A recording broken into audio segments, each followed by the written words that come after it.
몇 주 전에 어떤 교회에 이제 목사님 은퇴하고 이제 또 새로운 목사님 위임하는 데를 제가 이렇게 또 순서를 맡아서 갔다 왔습니다. 그날 비가 참 많이 왔어요. 토요일인데 비가 오니까 교인들이 그런 이야기를 하더라고요. 아유, 목사님 오늘 같은 날에 이렇게 비가 와서 어쩌냐고. 하늘도 목사님 은퇴하는 거를 서운해서 우는가 봅니다. 이렇게. 그러니까 그 은퇴하시는 목사님이 그거 무슨 소리를 그렇게 해? 목사 목회 잘하고 은퇴한다고 지금 하늘이 축복하는 거야. 그래서 제가 그 이야기를 듣고 그래, 똑같은 비도 해석하기에 따라서 우울하고 기쁘구나. 오늘 비가 아침에 많이 오던데요. 또 오시면서 오늘 또 우리 교회 잔치하는데 비가 와서 웃자노 이렇게 또 했다면 이 비가 축복의 비인 줄 믿으시기를 바랍니다.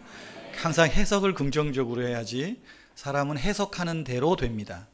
그죠? 해석하는 대로 됩니다. 해석을 잘해야 돼요. 해석을. 똑같은 사건도.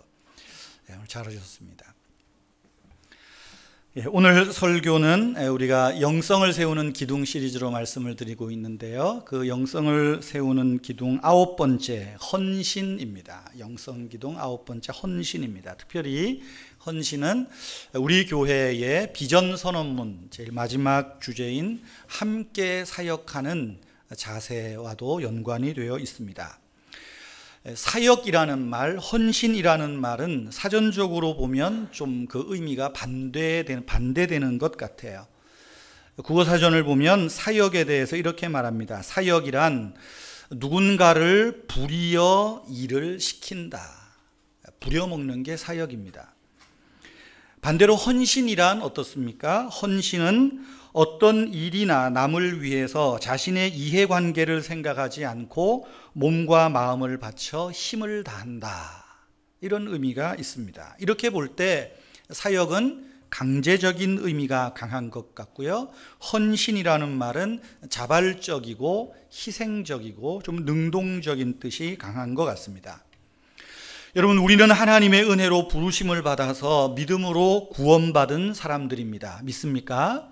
구원받은 사람입니다. 하나님이 우리를 구원하신 목적이 어디에 있겠습니까? 우리가 하나님 안에 있는 풍성한 생명과 축복을 누리는 것입니다. 믿으세요? 뿐만 아니라 우리를 구원하신 목적은 하나님의 일을 하도록 부르셨다는 것입니다. 다시 말하면 하나님은 우리를 통해서 하나님 나라와 그 일을 하도록 하나님 나라의 일을 부려먹기 위해서 우리를 구원하셨다. 이렇게도 말할 수 있습니다. 여러분, 하나님이 우리에게 어떤 방법으로 일을 시키실까요? 교회를 통해서 그렇습니다. 교회를 통해서 우리에게 일을 시킨다는 거죠. 예수를 믿고 구원받아서 우리가 다 교회에 속하여 있습니다.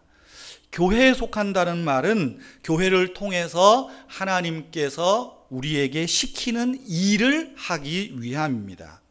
그런 면에서 보면 그런 생각을 해봤습니다. 교회를 담임하는 목사는 성도들을, 교인들을 잘 부릴 줄 알아야 된다. 그런 생각을 해봅니다. 동의 안 하시는 것 같아요. 근데 저의 치명적인 약점일까요? 약점이라면 약점이지 않나. 저는 일을 잘 부려먹지를 못해서 어지간하면 이해해주고 봐주고 이렇게 너무 착해서 별로 근데 이렇게 좀 흔히 세상적 관점에서 막 교회도 키우고 이런 분들 보면 교인들은 뭘 잘 시키는 것 같아요. 틈만 있으면 교회 나오라 그리고 예배 한번 빠지면 막 그냥 해대고 헌금도 안 하면 막 해대고. 근데 저는 태생적으로 그게 잘 안 돼서 여러분들은 저를 만난 것이 복인지 아닌지는 모르겠지만 그러고 있습니다. 우리 은혜교회 비전이 있죠. 비전 선언문이 우리는 더 많은 사람들에게 복음을 전하여 함께 예배하고 함께 성장하고 함께 사역한다. 다들 주님의 일입니다.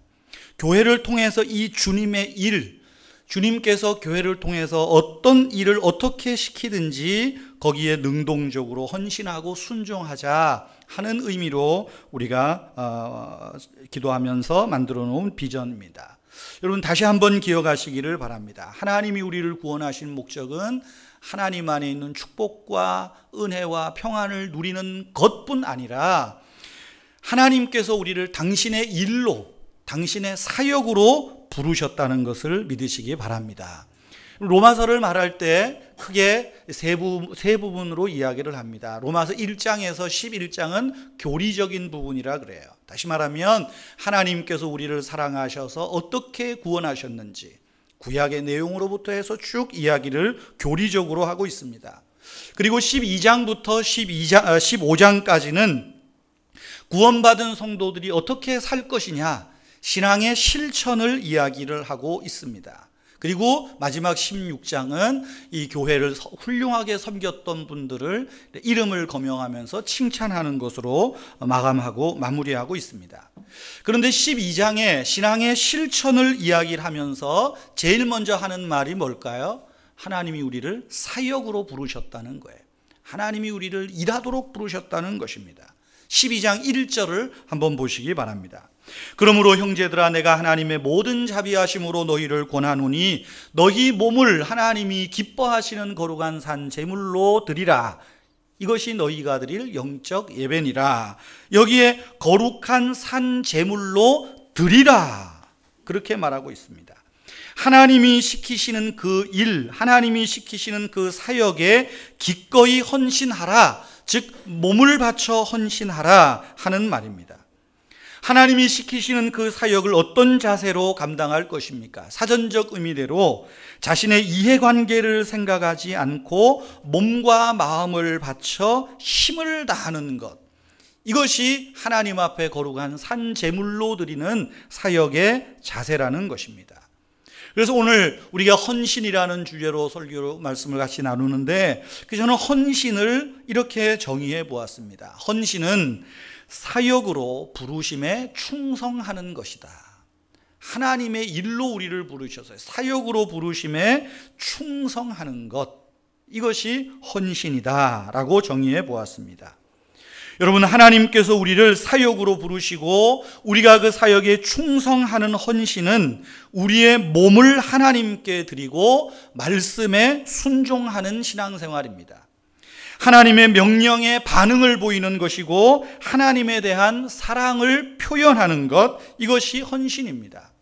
사역으로 부르심에 충성하는 헌신은 신자된 성도들의 의무임과 동시에 하나님이 주시는 축복과 상급을 받을 수 있는 기회이자 권리인 것을 믿으시기를 바랍니다. 여러분, 그러면 우리가 어떻게 헌신할 수 있을까요? 첫째는 육체를 드리는 헌신입니다. 몸을 드리는 헌신입니다. 12장 1절에서 말하고 있죠. 너희 몸을 하나님께 드리라고 말합니다. 하나님께서 내 육신, 이 몸을 사용하시겠다. 하나님의 계획이고 뜻이고 방법입니다. 우리가 이 땅에 제한된 몸을 가지고 삽니다. 제한된 시간 속에서 살고 있습니다. 제한된 존재로 사는 동안에 내가 하나님의 일에 사역할 수 있다는 것은 특권이요 자랑입니다. 내가 살아있을 때, 건강할 때 내 몸으로 하나님께 사역하여 드린다. 여러분, 이것은 축복입니다. 아무나 할 수 있는 것이 아니라는 말이죠. 여러분, 육체의 죽음 이후에 헌신의 기회를 영원히 잃게 되죠. 할 수가 없습니다. 내 몸이 이 땅에 사는 동안에, 건강이 주어진 동안에 하나님이 내 몸을 사용하시도록 내 몸을 사역에 드리라는 거예요. 내 몸을 드리기 위해서 간구하고 헌신할 수 있는 기회를 놓치지 말아야 된다는 것입니다. 두 번째로 어떻게 헌신할 수 있을까요? 지혜를 드리는 헌신입니다. 다르게 말하면 재능을 드리는 헌신입니다. 내가 가진 지혜, 내가 잘할 수 있는 것, 하나님의 일을 위하여 기꺼이 사용하도록 드리는 것입니다. 3절을 다시 한번 보십시오. 3절에 보면 이렇게 말하죠. 내게 주신 은혜로 말미암아 너희 각 사람에게 말하노니 마땅히 생각할 그 이상의 생각을 품지 말고 오직 하나님께서 각 사람에게 나누어 주신 믿음의 분량대로 지혜롭게 생각하라. 각 사람에게 나누어 주신 믿음의 분량이 있어요. 그걸 지혜롭게 생각하고 지혜롭게 재능을, 내 믿음을 드려야 된다는 것입니다. 하나님께서 우리를 부르실 때 하나님의 일을 하도록 부르셨다고 말했어요. 그런데 이 일을 아무렇게나 막무가내로 시키는 것이 아닙니다. 그 사역을 잘 효과적으로 할 수 있도록 우리 각각에게 재능을 주셨고 지혜를 주셨고 각각의 분량을 주셨다는 거예요. 6절 말씀을 다시 한번 보세요. 우리에게 주신 은혜대로 받은 은사가 재능이 각각 다르다. 우리 모두에게 주신 은사가 각각 달라요. 재능이 각각 다르다. 그러면서 뒤에 쭉 교회 안에서 행해야 될 그 일들을 쭉 나열하고 있습니다. 사랑하는 성도 여러분, 우리가 교회에 속하여서 이제 성도라는 이름으로, 교회 교인이라는 이름으로 가정과 세상에 나가서 하는 일들은 하나님이 내게 맡기신 일입니다. 하나님이 내게 하라고 하신 사역의 일이에요. 그 일을 행할 때 어떻게 할 것입니까? 내게 주신 재능에 따라서, 믿음에 따라서, 은사에 따라서 지혜롭게 생각하고 효과적으로 그 일을 수행해 가야 된다는 것입니다. 일을 수행할 때 내 지혜로가 아니라 하나님이 주시는 그 지혜의 분량에 맞게 내 재능과 기능을 잘 발휘하라는 거예요. 나는 요만큼밖에 할 능력이 없는데 저 사람 저렇게 하는 거 보니까 나도 저렇게 해야 되겠다. 그렇게 해서는 안 됩니다. 내게 주신 그 영역 안에서 내가 할 수 있는 그 분야에서 최선을 다하는 것이죠. 특별히 교회 공동체 안에서 어떻게 우리가 일을 할 것입니까? 4절에 보면 교회를 이야기하거든요. 우리가 한 몸에 많은 지체를 가졌으나 모든 지체가 같은 기능을 가진 것이 아니라, 저와 여러분이 한 교회에 주의 몸을 이루고 있지만 다 달라요. 다 다르지 않습니까? 각각의 은사대로 일을 하는 거예요. 하나님이 내게 주신 지혜와 믿음에 따라서 여러분이 할 수 있는 것, 큰 일을 할 수 있으면 큰 일도 하시고, 그렇지 않으면 내가 할 수 있는 적은 일도 여러분 지혜대로 생각해 가면서 재능을 따라 일하고 섬기는 것입니다. 우리의 사업터, 일터에서도 마찬가지라는 것이죠. 세 번째로 어떻게 헌신할 것입니까? 시간을 드리는 헌신이 있습니다. 시간을 드리는 거예요. 기도하는 시간을 떼놓는 것, 헌신하는 일입니다. 예배하는 시간을 구별하는 것, 헌신하는 거예요. 전도하는 시간을 드리는 일, 주님이 맡기신 사역에 시간을 드리는 충성이요 헌신입니다. 언젠가 제가 텔레비전을 보는데 프로그램 이름은 잘 모르겠어요. 아마 어떤 사람들이 나와서 자기 스토리를 이야기하고 사람들이 눌러서 점수도 매기고 그러는 것 같아요. 그런데 우연찮게 뜨는데 그 개그맨 김영철이라는 친구가 나와서 이야기를 해요. 혹시 개그맨 김영철 압니까? 여보세요? 안 들리는데요? 이런 사람이 있었어요. 요새는 개그 콘서트에서 안 보이던데, 이 친구가 영어를 그렇게 잘해요. 영문학과를 나오고 그런 게 아니라 울산 사투리도 심한데 내가 영어를 한번 영어를 잘해보고 싶다. 그래서 영어를 열심히 공부를 해서 어쨌든 영어 책도 내고 요즘은 어떤 책 번역도 지금 하고 있다. 그런 이야기를 해요. 근데 제가 그 이야기를 이렇게 다는 아니지만 끝마무리에 좀 들으면서 참 나를 부끄럽게 하고 내가 한없이 참 형편없구나, 이런 걸 제가 참 느꼈던 적이 있습니다. 뭐냐면 이 친구가 지금 영어를 공부하고 영어를 잘하고 싶은데, 영어 공부 잘하는 길은 뭐예요? 우리 영어 선생님 시간 투자죠, 그죠? 근데 연예일이라는 특성이 밤늦게 일하고 새벽까지 하고 촬영 나가면 그렇잖아요. 그러니까 남는 시간에 공부를 하려니까 제대로 안 된다는 거예요. 영어는 하고 싶은데, 잘하고 싶은데, 좀 외국 사람들하고도 막 샬라샬라 하고 싶은데 어떻게 하면 좋을까? 그래서 이 친구가 발견해낸 게, 그래, 내가 없는 시간이지만 만들자. 영어 공부하는 시간을 24시간 중에 떼놓자.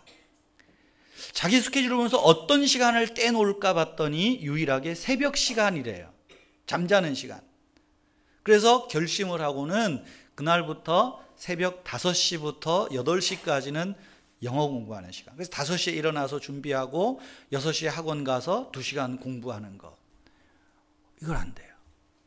뭐 연예인들이 텔레비에 나와서 뭐 화려한 건 보니까 여기서 시간이 없잖아요. 뭐 제 시간이 아니잖아요.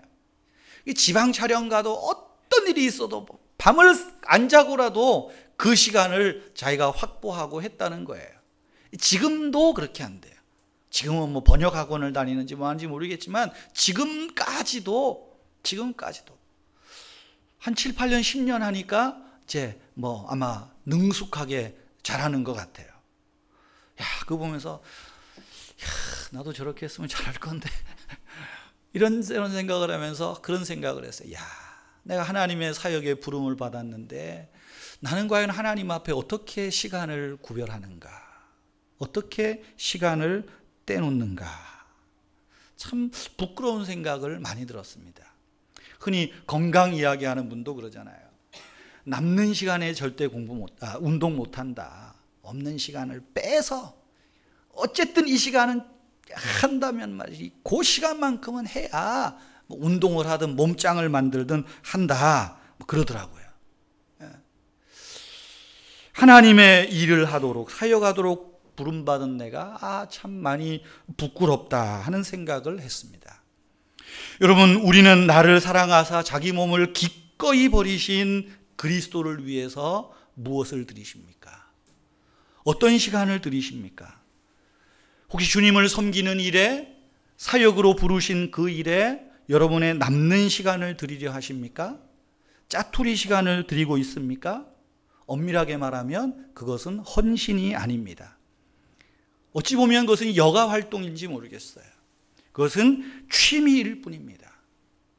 헌신은 여가 활동도 취미도 아닙니다. 하나님 앞에 구별하여 드리는 거예요. 10절부터 볼까요? 10절에 보면 이렇게 말하죠. 형제를 사랑하여 서로 우애하고 존경하기를 서로 먼저 하며 부지런하여 게으르지 말고 열심을 품고 주를 섬기라. 소망 중에 즐거워하며 환난 중에 참으며 기도에 항상 힘쓰며 이렇게 이야기하고 있어요. 여러분 여기에 보세요. 먼저라는 말, 부지런하여 열심을 내고 항상 힘쓴다. 뭐와 관계된 말입니까? 시간입니다. 짜투리 시간을 빼는 게 아니에요. 그저 이것저것 하다가 남는 시간 드린다는 의미가 아닙니다. 내가 이 일을 위해서는 이 시간을 드리겠다는 거죠. 그래서 먼저 시간을 드리고 사랑하는 일에, 우애하는 일에 서로 먼저 하는 거예요. 먼저. 부지런하여 게으르지 말고 내 할 거 다 하고 그게 아니죠. 시간을 드리는 이것이 헌신이라는 말입니다. 여러분 매일 하나님을 위한 시간을 떼어놓으십시오. 기도하는 시간도 떼놓으시고요. 일주일에 몇 날 몇 시간 예배하는 시간도 떼어놓으세요. 내가 이 시간은 좀 불신자들을 사귀면서 좀 믿음의 덕을 내가 좀 나타내겠다. 의도적으로 전도하는 시간을 떼어놓으십시오. 그 시간을 드림이 헌신입니다. 헌신이에요. 네 번째 어떤 헌신이 있을까요? 물질을 드리는 헌신이 있습니다. 물질을 드리는 헌신은 곧 마음을 드리는 것과도 같습니다. 또 오늘 이렇게 보니까 처음 나오신 분도 계시고 우리 교회 방문하신 분도 계시고 한데 세 번째까지만 딱 하면 오늘 되게 은혜로웠을 건데 물질 얘기를 하고 돈 얘기를 하니까 갑자기 은혜가 사라질지 모르겠습니다. 오늘 처음 오시고 우리 교회 방문하신 분들은 그냥 지금부터는 귀를 닫으셔도 괜찮습니다. 물질을 드리는 헌신은 마음을 드리는 헌신입니다. 예수님께서 마태복음 6장 19절부터 그렇게 말하죠. 너희를 위하여 보물을 땅에 쌓아두지 말라. 거기에는 좀과 동록이 해하고 도적이 구멍을 뚫고 훔쳐간다. 오직 너희를 위하여 보물을 하늘에 쌓아두라. 거기는 좀과 동록이 해하지 못하고 도둑이 구멍을 뚫고 도둑질해가지 못하느니라. 그러면서 말하죠. 내 보물, 다시 말하면 내 물질이 있는 곳에 너의 마음도 있느니라. 땅에 쌓아두지 말고 하늘에 쌓아두라. 무슨 말입니까? 헌금 많이 하라 소리인가요? 헌금 많이 하세요. 자, 13절 보세요. 자, 오늘 본문 13절. 성도들의 쓸 것을 공급하며 손 대접하기를 힘쓰라. 저는 이것이 보물을 하늘에 쌓아두는 일이라고 생각합니다. 성도들의 쓸 것을 공급한다는 말은 전체적인 맥락에서 보면 몸된 교회를 위하여, 하나님 나라의 일을 위하여 전도와 선교하는 일에 힘쓰고 힘쓰는 이 교회 사역에 물질을 드리는 헌신하는 일입니다.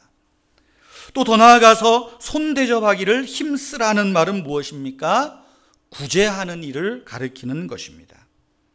어려운 자를 그저 모른 채 하는 것이 아니라 그들을 대접하고, 그래서 우리의 떡을 흘려보내는 거예요. 물질을 가난한 자들에게 흘려보내는 것, 손대접하기를 힘쓰라는 것입니다. 이 땅에 나를 위하여서 쌓아두는 물질은 결국 도적이 와서 훔쳐가고 녹이 씁니다. 열심히 모아도 결국은 내가 써보지 못하고 죽는 사람이 참 많은 것 같습니다. 그러나 너희 보물을 하늘에 쌓아두라고 말해요. 거기는 도적이 와서 훔쳐가지도 못할 뿐 아니라 우리의 마음과 함께 영원한 나라에서 나를 빛나게 할 헌신이라는 것입니다. 물질은 주님을 위하여 일하는데 필수불가결한 요소예요. 교회 일에도 선교하는 일에도 물질이 필요합니다. 믿음이 우리의 영적 삶에서 절대적인 것이라면 물질은 주의 사역에 있어서 이 사역을 효과적으로 감당하는 데 중요한 수단이 됩니다. 전 세계적으로 경제 불황 이야기합니다. 경제 공황 상태라고 이야기를 합니다. 그런데 생각해 보면 경제 공황이 아닌 때가 별로 없었던 것 같아요. 항상 경제적으로 어렵습니다. 국회의원 선거 4년마다 할 때 보세요. 뭐 경제 성장률 올리겠다는 거 아니겠어요? 5년마다 우리나라에서 대통령 선거 할 때 보세요. 뭐 좀 잘 살게 하겠다는 거 아니겠어요?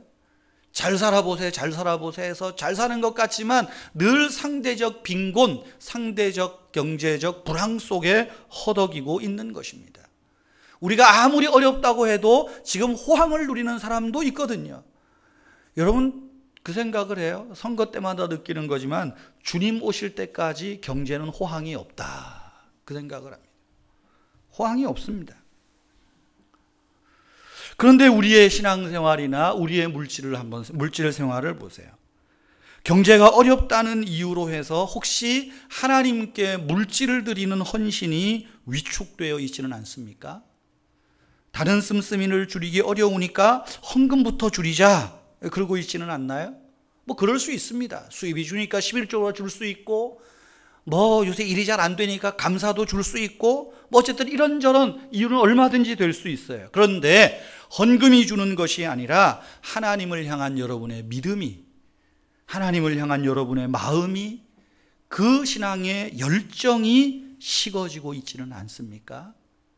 우리가 우리의 중심을 정확하게 봐야 됩니다. 다음 주일은 추수감사절입니다. 제가 해마다 추수감사절 때가 되면 1년에 거의 한 번 여러분들에게 헌금에 대한 부담을 팍팍 드리고 있습니다. 1년 내내 좀 헌금 설교도 자주 하면 좋으련만 헌금 설교하면 교회 안 나올까 봐 1년에 한 번 겨우 합니다. 우리가 추수감사절은 여러 의미가 있지만 1년을 결산하여 드리는 감사주일입니다. 제가 그래서 그러죠. 1년 결산하는 이 주일에 시시하게 감사헌금 하지 말라고. 그저 주일날 감사하는 거, 헌금하는 것 같이 하지 마십시오. 과하게 하십시오. 부담을 가지고 하십시오. 그런 말을 노골적으로 합니다. 과하게 부담 가지고 하라니까 얼마를 하라 소리야. 또 모른다 그래서 제가 정확하게 얘기까지 해드립니다. 11조만큼 하세요. 이제 한 7년 들었으니까 아시겠죠? 근데 작년에는 안 하니까 추수감사 헌금이 팍 줄더라고. 왜 11조만큼 하라고 하는가? 아직 신앙생활 하면서 세례받고 또 교회 교인이면서 물질의 11조 생활을 못 하시는 분도 있어요. 어려워서 못 하죠. 근데 이런 일을 통해서 11조 훈련을 시키는 방법도 있습니다. 사실 부담스러운 거는 11조 하는데 또 하나의 11조를 들으려니 그게 부담스러운 거죠. 근데 믿음으로 하라고 제가 감히 이야기를 합니다. 믿음으로 하세요. 믿음으로 하세요. 경제가 어렵긴 어려워요. 성도들의 가정에 수입이 많이 줄었습니다. 어떤 가정은 11조를 하기 어려울 만큼 경제적으로 어려운 분도 있는 것 같습니다. 어떻게 위로해 드려야 될지 참 막연할 때도 있어요. 그렇다고 해서 굶어 죽진 않는데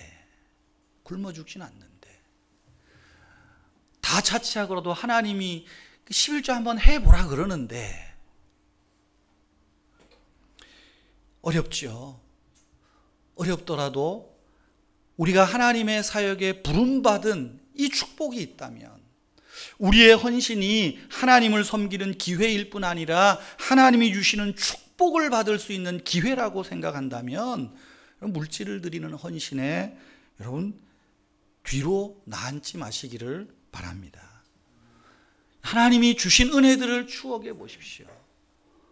또 하나님께서 우리에게 주실 은혜를 기대하십시오.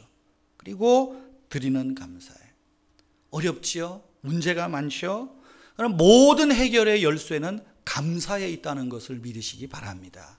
감사가 문제 해결의 열쇠입니다. 오해하지 말고 들으십시오. 오해하지 말고. 절대 이게 시험에 들면 안 됩니다. 작년에 어떤 성도님이 추수감사절 헌금으로 365만 원을 드렸습니다. 저는 이렇게 다들 어려운데 참 힘써 헌금하신 부분에 대해서 보면서, 근데 왜 하필 365만 원일까?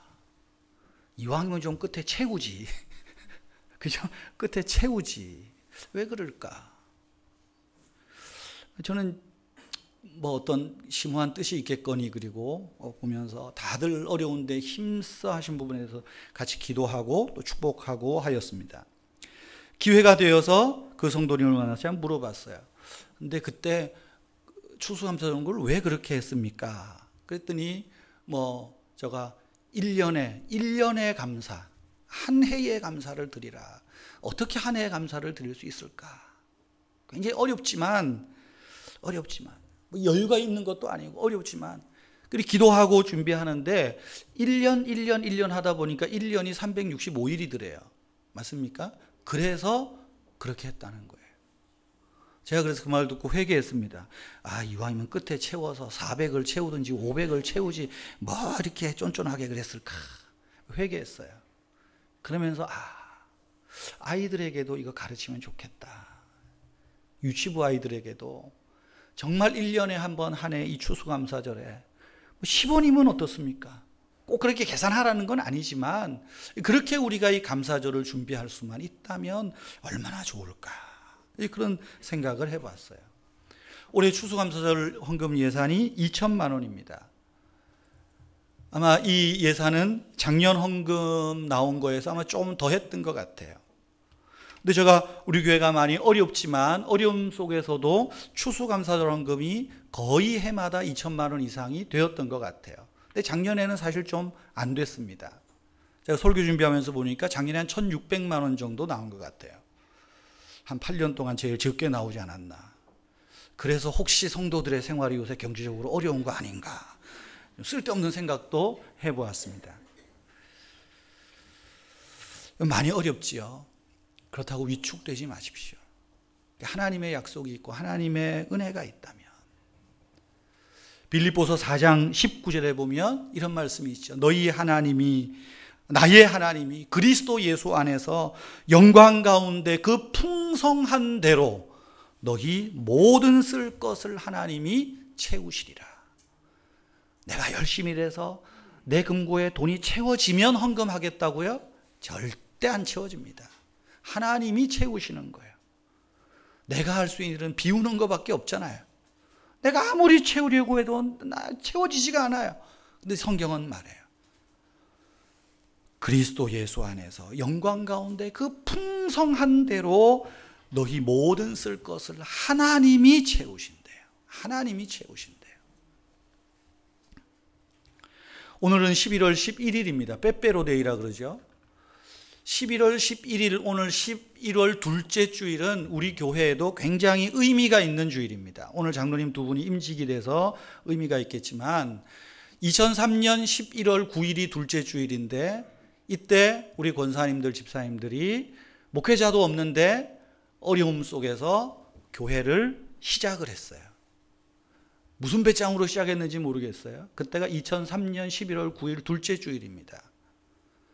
그리고 11월 9일은 제가 사실은 군대에 입대한 날이거든요. 제가 평생 잊지 못하는 날이 11월 9일이에요. 근데 이 은혜의 교회 태동이 11월 9일이래요. 그것뿐인 줄 아세요? 제가 먼저 심호하던 교회에서 11월 당회를 하면서 11월 둘째 주일 날 2004년도에 교회 개척합시다 그랬어요.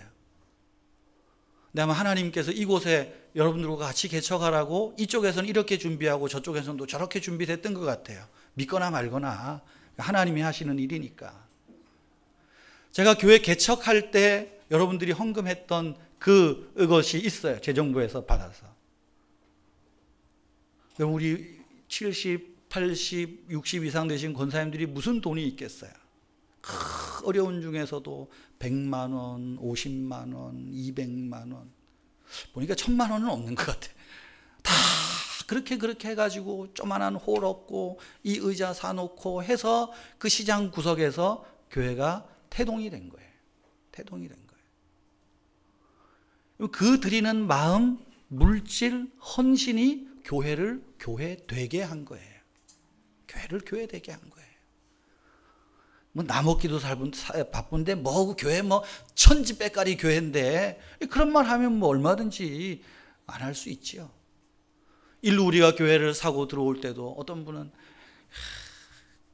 이제 내 가정 이래저래 생각하면 그건데 적금 650만 원인가 700만 원인가 그거 타가지고 중도금 낼 때 헌금하시는 분도 있더라고요. 이런 물질의 헌신을 통해서 교회가 교회되고 하나님 나라의 일이 감당되는 것입니다. 감당되는 거예요. 하나님은 우리를 당신의 사역으로 부르세요. 그 사역 헌신하는 일이에요. 어떻게 보면 하나님이 강제적으로 우리에게 일하도록 맡기는 거예요. 일하도록. 그런데 이왕지사 일할 거 어떻게 하겠어요? 자원하여서 우리의 몸을, 재능을, 시간을, 물질을 하나님이 기뻐하시는 산제물로 내어드리는 것, 이것이 헌신이라는 말이죠. 로마서 16장으로 한번 넘어가 보십시다. 로마서 16장에는 이처럼 몸과 지혜와 시간과 물질을 들여서 헌신한 33분의 이름이 기록되어 있습니다. 독립선언문 33인이 아니라 로마 교회와 고린도 교회를 신실하게 섬겼던 분들의 이름이 기록되어 있어요. 이분들 중에 24명은 로마 교회 성도고 또 9명은 고린도 교회 성도였습니다. 전체적으로 16장에 보면 여기에는 남자도 있고 여자도 있습니다. 젊은 사람도 있고 연세 많은 분들도 있어요. 귀족도 있고 노예도 있습니다. 부자도 있고 가난한 사람도 있고요. 사업가도 있고 공무원도 있습니다. 유식한 사람도 있고 무식한 사람도 있습니다. 그런데 이들의 공통점은 하나님이 부르신 그 사역에 충성하고 헌신했다는 거예요. 그 사역의 부르심에 기꺼이 자기가 드릴 수 있는 시간, 자기가 드릴 수 있는 몸, 자기가 드릴 수 있는 재능, 자기가 드릴 수 있는 물질들을 드렸다는 거예요. 그래서 바울은 로마서 1장 8절에서 이들의 이 헌신적인 믿음이 온 세상에 널리 전파되었다 감사하고 자랑하고 있는 거예요. 헌신한 분들의 의미를 모르는 게 아니에요. 사도 바울은 그분들의 이름을 일일이 다 기록하고 있어요. 특별히 여기 16장에 기록된 헌신된 이분들의 특징을 우리가 몇 개 발견할 수 있어요. 특징을 보면 모두가 다 그리스도 안에 있는 사람이라는 말이에요. 16장에 가장 많이 나오는 중요한 단어가 그리스도 안에 있는 아무개, 주 안에 있는 아무개예요. 그리스도 안에, 주 안에라는 말이에요. 이 말을 저는 세 가지로 한번 정리해 봤어요. 그리스도 안에 있다는 말은 개인적으로 예수 그리스도를 믿고 고백하는 사람들입니다. 그리스도 안에 있는 사람이라는 것은 뿐만 아니라 계속해서 그리스도 예수를 믿는 믿음 안에서 살아가는 사람이에요. 그리고 그리스도 안에 있는 사람은 계속해서 그리스도를 증거하고 헌신하는 사람들입니다. 그러기에 이분들은 한결같이 주님을 위해서, 하나님 나라의 일을 위해서, 교회를 위하여서 은사와 재능을 드리고 몸을 드리고 시간을 드리고 물질을 드리며 헌신하였던 사람들입니다. 여러분, 로마서 마지막 장에 이처럼 헌신한 훌륭한 동역자만 있었던 것은 아닙니다. 17절을 보세요. 17절에 보시면, 형제들아 내가 너희에게 권하노니 너희가 배운 교훈을 거슬러 분쟁을 일으키거나 거치게 하는 자들을 살피고 그들에게서 떠나라. 헌신된 사람만 있는 게 아니라 비헌신적인 사람도 있다는 거예요. 헌신하는 사람들에 대해서 비아냥거리는 사람도 있었다는 것입니다. 그런데 바울이 사랑이 많으니까 이 사람들의 이름은 의도적으로 쓰지 않는 것 같아요. 그렇죠? 이 사랑이죠. 그러면서 18절에서 이런 사람을 어떻게 말하고 있습니까? 이 같은 사람은 우리 주 그리스도를 섬기지 아니하고 자기들의 배만, 유익만 섬기고 순진한 자들, 헌신된 자들의 마음을 미혹하였다고 말하고 있습니다. 여러분, 여기 17절에 나오는 이 사람들을 결코 교회에 왔다 갔다 하는 사람 정도로 생각하면 안 됩니다. 이 사람들은 교회 안에서 어떻게 보면 상당한 영향력을 가지고 있는 사람일 수도 있어요. 실세들입니다. 요즘으로 말하면 목사, 장로, 권사, 안수집사와 같은 위치에 있는 사람일 수도 있습니다. 그런데 이들은 교회 일꾼이었는지는 모르지만 그리스도 안에 있지 않으니까 헌신이 없는 거예요. 그리스도 안에 없으니까, 인격적인 믿음이 없으니까 오히려 좀 섬기고 헌신하는 분들에 대해서 거슬리는 말들을 하고 있다는 거죠. 사도 바울이 어떤 말을 합니까? 내가 내 몸을 쳐 복종케 됨은 내가 남에게 전파된 후에 내 자신이 버림을 받을까 두렵다. 고린도전서 9장에서 말하거든요. 내가 열심히 일을 하는데 혹시라도 내가 정말 이 중심에 드리는 헌신이 없으면 이 일은 교회 일은 될지 몰라도 주의 일은 못 되겠다. 그래서 더 자신을 쳐서 복종케 한다. 그리스도 안에 있어야 될 것을 고백하고 있는 거예요. 16장에서 자주 발견되는 또 하나의 단어가 있어요. 무난하라는 말입니다. 무난하라, 입맞추라 하는 말이에요. 이런 말은 단순히 무난하고 인사를 나누는 정도로 생각할 것이 아닙니다. 아름다운 영적인 교제, 신앙의 사귐이 계속 있어야 될 것을 주문하고 있는 것입니다. 성공적인 신앙생활의 열쇠는 우리가 주의 일에 열심히 일하는 것뿐 아니라 주 안에서 나누는 교제, 사귐이 있어야 됩니다. 교회 안에 이 사랑의 교제와 사귐이 없으면 복음의 능력을 나타낼 수가 없는 것입니다.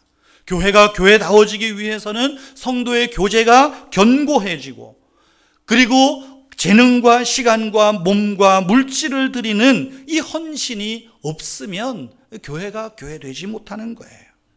여러분, 교회 안에 신앙의 영적 사귐, 교제가 아름답고 신바람 날 때 교회 공동체는 못할 일이 없다는 거예요.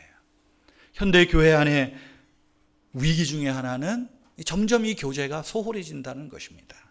바쁘다는 이유로, 아니면 누가 나를 교회에서 아는 체 해도 귀찮고, 누가 나한테 전화해줘도 귀찮고, 참 007 그냥 숨어서 적당히 신앙생활 하려고 하는 분이 많습니다. 그러다 보니까 교회 공동체에 대한 소속감도 없고 책임감도 없어지는 것 아닌가, 그런 생각을 해봅니다. 여러분, 교회는 많은 사람들의 수고와 봉사를 필요로 합니다. 교회는 많은 일꾼이 필요로 합니다. 그러나 여러분, 교회의 일꾼의 특징이 뭡니까? 그리스도 안에 온전히 예수 그리스도를 믿고 신뢰하고, 뿐만 아니라 그리스도의 일꾼을 통해서 서로 무난하고 교제하고 영적 사귐이 있을 때 이 아름다운 헌신이 결과적으로 나타난다는 거지요. 특별히 교회에서 목사로 부름받은 저나 장로나 권사나 안수집사로 임직을 받는 분들의 역할이 저는 여기 있다고 생각을 합니다. 이 무난하는 역할이에요. 무난하는 역할이에요. 헌신하는 일입니다. 누군가 그런 이야기를 합니다. 교회 목사가 되고 장로가 되고 권사가 되고 뭐 안수집사가 되고 하는 거 개인의 영광이고 가문의 영광이라 그런 이야기를 해요. 정말 이 직분이 내게 영광이고 가문의 영광이 되기를 원한다면 헌신하는 일에 힘을 다해야 됩니다. 충성해야 됩니다. 뿐만 아니라 교회 공동체 안에서 부지런히 문안하십시오. 교회 처음 오시는 분이 있다면 찾아가서 정말 이분이 사랑이 넘치는 교회, 위로가 넘치는 교회가 우리 교회라는 것을 말 한마디를 통해서, 손 한 번을 잡는 걸 통해서 보여주어야 돼요. 제가 안식년 갔다 오니까 몇몇 분이 잘 안 보이는 분이 있어요. 전화를 했는데 전화를 안 받아요. 한 두어 달 안 나오다 전화를 안 받아요. 틀림없이 하도 오래 결석하니까 목사가 갑자기 전화해서 쑥스러워서 안 받는가 보다. 그래서 카톡을 날려봤습니다. 카톡은 거기서 문자를 읽으면 제가 알 수 있거든요. 틀림없이 카톡 문자를 읽었어요. 그 다음에 또 전화했어요. 안 받아요. 제가 볼 때는 쑥스러워서 미안해서, 저한테 미안할 거 없는데 그래서 그런 것 같아요. 그 일을 누가 하겠어요? 장로님들이, 권사님들이, 집사님들이 살펴서 부지런히 문안하셔야 돼요. 그래서 아픔이 있다면 위로해드려야 돼요. 위로해드려야 돼요. 지난주 수요예배 끝나고 어떤 분이 저에게 카톡 메시지를 남겼습니다. 목사님, 막상 부르고 보니까 할 말이 없네. 틀림없이 뭐가 문제가 있겠다. 지금 수요 예배 중 끝나고 전화했더니 지금은 전화 받기가 그렇습니다. 다음에요. 전화하기 어려우면 기도 제목이라도 남겨달라고. 괜히 목사님한테 기도 제목 했다가 교인들 동네방네 다 할까 두렵습니다. 그래서 에이, 나만 비밀로 하지. 다음에 목사님 말씀드릴게요. 누가 하겠어요? 어떻게 보면 저는 굉장히 친근감 있게 다가가려고 하는데 어떨 때 좀 이렇게 어려운가 봐요. 어려운가 봐요. 장로님들이, 권사님들이, 집사님들이 부지런히 문안하라. 지금 사도 바울이 그러는 거거든요. 이렇게 헌신한 훌륭한 분들에게 더 일을 시키는 거예요. 문안하라. 입 맞추라. 또 입 맞추라 그런다고 또 이러고 입 맞추지 말고 이러고 마시지 말고 서양서이 볼키스잖아요. 또 우리 또 볼키스하면 우리나라 정서 안 맞으니까 우리가 이 일에 부름받은 거예요. 19절 한번 다 같이 읽겠습니다. 16장 19절입니다. 시작. 너희의 순종함이 모든 사람에게 들리는지라. 그러므로 내가 너희로 말미암아 기뻐하노니 너희가 선한데 지혜롭고 악한데 미련하기를 원하노라. 순종함이 헌신에 대한 순종입니다. 이렇게 복음과 교회를 위하여 헌신한 분들에 대해서 16장에서 바울은 이런 말을 하죠. 교회가 너희들에게, 그대들에게 감사하느니라. 인정을 받는 아무개, 주 안에서 많이 수고한 아무개에게 교회가 너희들에게 문안한다. 너희들이 주 안에서 수고했도다. 칭찬하고 인정해주고 있어요. 오늘 우리 교회가 또 임직식이 있습니다. 또 그동안 교회가 이제 지난 만 8년, 9년여 동안 훌륭하게 섬겨오셨던 또 많은 분들이 있습니다. 아마 하나님께서 교회를 통하여 이 사역에 충성하고 헌신된 우리 모두의, 여러분들의 이름을 하나님의 생명책에 다 기록해 주셨을 거예요. 여러분의 이름뿐 아니라 여러분이 언제 어떻게 복음을 위해서, 교회를 위해서 수고했는지 아마 헌신의 목록도 함께 아마 주님께서 기록하고 있을 것입니다. 사랑하는 성도 여러분, 저와 여러분이 이 땅에 사는 동안에 얼마나 살겠습니까? 이 땅에 사는 동안에 우리가 할 수 있는 최대의 영광, 주의 나라와 복음과 교회를 위해서 헌신할 자로 부름받았다는 것입니다. 부름받았다는 거예요. 우리가 하나님의 사역으로 부름받은 저와 여러분들이 귀한 일에 헌신하고 충성함으로 여기 로마서 16장에 기록되어져 있는 이분들처럼 우리의 이름이 하늘나라에서도 영원히 빛나게 되기를 주의 이름으로 축원합니다.